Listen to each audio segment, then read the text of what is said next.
मेरे प्यारे बच्चों, आप सभी को आज ज्ञान बिंदु एकेडमी में स्वागत है। और आज हम लोग जो पढ़ने वाले हैं उसका नाम वाच है। तो आइए हम लोग देखें कि आखिर वाच क्या होता है, इस वाच से कैसे बोर्ड क्वेश्चन पूछता है और इस वाच से हम लोग का यानी 3 अंक का पूछा जाता है।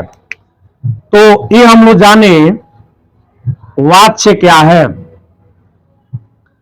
एक और बात आप लोग याद रखिएगा, ये जो वाच है ना, ये जब बोर्ड पूछता है तो एक वाक देकर, वाक यानी एक वाक देगा और आपको पहचानना होगा इसमें कौन सा वाच है। तो वाच का जो संबंध है, वाच का जो संबंध है वह किससे है, वो यानी वाक से है। अब देखिए वाच क्या होता है। कर्ता, कर्म, भाव, यानी जिसमें कर्ता, कर्म और भाव का बोध हो, यानी सभी का होगा, बोध होगा, बोध, उस हम लोग का कहेंगे वाच कहेंगे। तो वाच किससे कहेंगे, जिसमें कर्ता, कर्म और भाव का बोध हो, उस हम लोग का कहेंगे वाच कहेंगे। तो देखिए, तो इसमें कर्ता प्रदान हो रहा है, कर्म और भाव। तो इसके आधार पर अगर आपसे पूछा जाए ये जो वाच है ये कितने प्रकार के होते हैं, तो हमारा आंसर का हो जाएगा यानी 3 प्रकार का होगा। एक बार और देखिए, वाच का संबंध किससे है, एक वाक से है। तो वाच, वाक याद करना ही नहीं है। अब जो है ये जो वाच है इसमें का होता है, कर्ता होता है, कर्म होता है, भाव होता है। तो अभी हम बताए हैं कि जिसमें कर्ता, कर्म और भाव ये जब तीनों का बोध होगा तो उसे हम लोग क्या कहेंगे, वाच कहेंगे। तो 3 कंडीशन इसमें है। अगर पूछा जाए कि जो वाच है ये कितने प्रकार के होते हैं, तो हमारा आंसर का हो जाएगा 3 प्रकार के होते हैं। अब देखिए, इस कर्ता से बनेगा कर्तरी वाच। क्या बनेगा, कर्तरी वाच। तो कर्म से क्या बन जाएगा, यानी कर्म वाच से बन जाएगा। और भाव से क्या बन जाएगा, भाव वाच। तो देखिए, तो 1 में कर्तरी वाच, 2 में कर्म वाच और 3 में क्या हो जाएगा, यानी भाव वाच हो जाएगा। अब जो है एक कर्तरी वाच का होता है, जिसमें हम लोग कहेंगे, जिसमें कर्ता की बोध हो, जिसमें कर्ता की बोध हो उसे हम लोग क्या कहेंगे, यानी कर्तरी वाच। देखिए, तो कर्तरी वाच में किसका बोध होगा, यानी कर्ता का होगा। तो देखिए, तो इसमें क्या हो जाएगा, और बस यहां पर कर्म बदल देंगे। तो जिसमें यानी कर्म की बोध हो या कर्म की प्रधानता हो उसे हम लोग क्या कहेंगे, यानी कर्मवाच कहेंगे। अब जो है भाववाच, जिसमें भाव का बोध हो या जिसमें भाव प्रदान हो उसे हम लोग क्या कहेंगे, भाववाच कहेंगे। एक बार और देखिए, वाच का संबंध किससे है, एक वाक से है। और जिसमें कर्ता, कर्म और भाव का बोध हो, यानी बोध होगा, उसे हम लोग क्या कहेंगे, वाच कहेंगे। तो इसमें देखिए, तो 3 कंडीशन है। तो वाच के कितने प्रकार के होता है, 3 गो होता है। तो कर्ता से 1 में कर्तरी वाच हो जाएगा, 2 में क्या लिखे हैं, कर्म से कर्मवाच हो जाएगा और 3 में भाव से क्या हो जाएगा, भाववाच है। और देखिए, आपको कोई सेंटेंस को देखकर, यानी वाक को देखकर ये पहचानना होगा कि किसमें कर्तरी वाच है, किसमें कर्मवाच है और किसमें भाववाच है।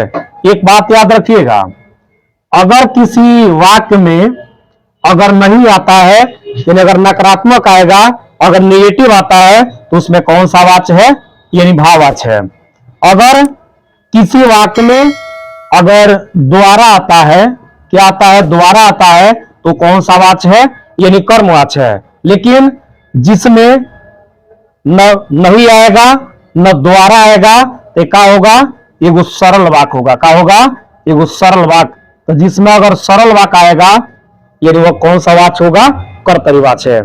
एक बार और देखिए, कर्तरी वाच कौन है, कर्मवाच कौन है और भाववाच कौन है। इसका पहचानने का मात्र एक तरीका है, अगर किसी वाक्य में नहीं आए तो भाववाच है, अगर द्वारा आता है तो कर्मवाच है, अगर ये सरल आएगा, यानी वो सरल वाक्य आएगा, तो कौन सा वाच बुआ, यानी कर्तरी वाच है।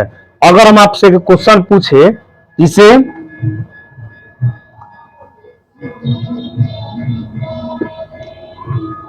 इसे कहे विराज के द्वारा शतक लगाया जाता है। देखिए तो इसमें कौन सा वाक्य है? तो अभी हम बोले हैं अगर किसी भी वाक्य में अगर द्वारा आता है तो कौन सा वाक्य है? यानी कर्मवाच्य। तो इसमें कौन सा वाक्य हो जाएगा? कर्मवाच्य हो जाएगा। एक और एग्जांपल देखिए तो अगर हम कहे मोहन से दौड़ा नहीं जाता है, तो देखिए तो कौन सा वाक्य है? जब नहीं मिल गया तो कौन सा वाक्य हो जाएगा? यानी भाववाच्य हो जाएगा।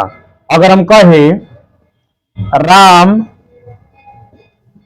हंसता है तो इसमें कौन सा वाक्य हो जाएगा? यानी कर्तरी वाक्य हो जाएगा। एक बार और देखिए तो यानी एक वाक्य का संबंध किससे है? वाक्य से है। यानी जब भी अगर बोर्ड में पूछेगा एक वाक्य देगा और उसमें आपको पहचानना होगा कि कौन सी वाक्य है। तो देखिए तो जहां पर कर्ता, कर्म और भाव का बोध होगा उस हम लोग क्या कहेंगे? वाक्य कहेंगे। तो तीन कंडीशन है, कर्ता, कर्म और भाव है।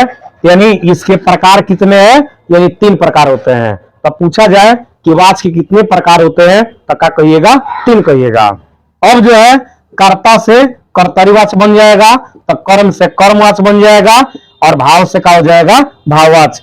एक और परिभाषा देखिए, जिसमें अगर कर्ता का बोध होगा उस हम लोग क्या कहेंगे? कर्तरी वाच्य। और जिसमें कर्म का बोध होगा उस हम लोग कर्मवाच्य, और जिसमें भाव का बोध उसे भाववाच्य। अब जो आपको कैसे पहचानना है तो अगर किसी वाक्य में अगर नहीं आता है तो कौन सा वाच्य है? भाववाच्य है। अगर किसी वाक्य में द्वारा आता है तो कौन सा वाच्य है? कर्मवाच्य है। अगर किसी वाक्य में ये दोनों में से यानी न नहीं आएगा न द्वारा आएगा, ये सिर्फ सरल वाक्य होगा तो कौन सा हो जाएगा? कर्तरी वाच्य है। जैसे देखिए तो एक एग्जाम्पल लिखे हैं, इसे विराज के द्वारा शतक लगाया जाता है, तो यहाँ पर द्वारा जब मिला तो कौन सा वाच्य है बाबू? यानी कर्मवाच्य हो जाएगा। देखिए तो मोहन से दौड़ा नहीं जाता है, तो यहाँ पर जब नहीं है तो क्या हो जाएगा? भाववाच्य हो जाएगा। राम पढ़ता है, इसमें ना द्वारा आया है ना इसमें नहीं आया है, ये सरल वाक्य है, सिंपल वाक्य है, तो क्या हो जाएगा? यानी कर्तरी वाच्य है। एक और बताइए तो अगर हम कहें मुझसे चला नहीं जाता है तो कौन सा वाक्य होगा? यानी आपके आंसर ये होगा जब नहीं है तो कौन सा वाक्य हो जाएगा? यानी भाववाच्य हो जाएगा। फिर इसके बाद हम लोग नेक्स्ट वीडियो लेकर आएंगे। आप लोग क्या कीजिए? सब्सक्राइब कीजिए, लाइक कीजिए, कमेंट कीजिए और अपने दोस्तों के पास क्या कीजिए? शेयर भी कीजिए।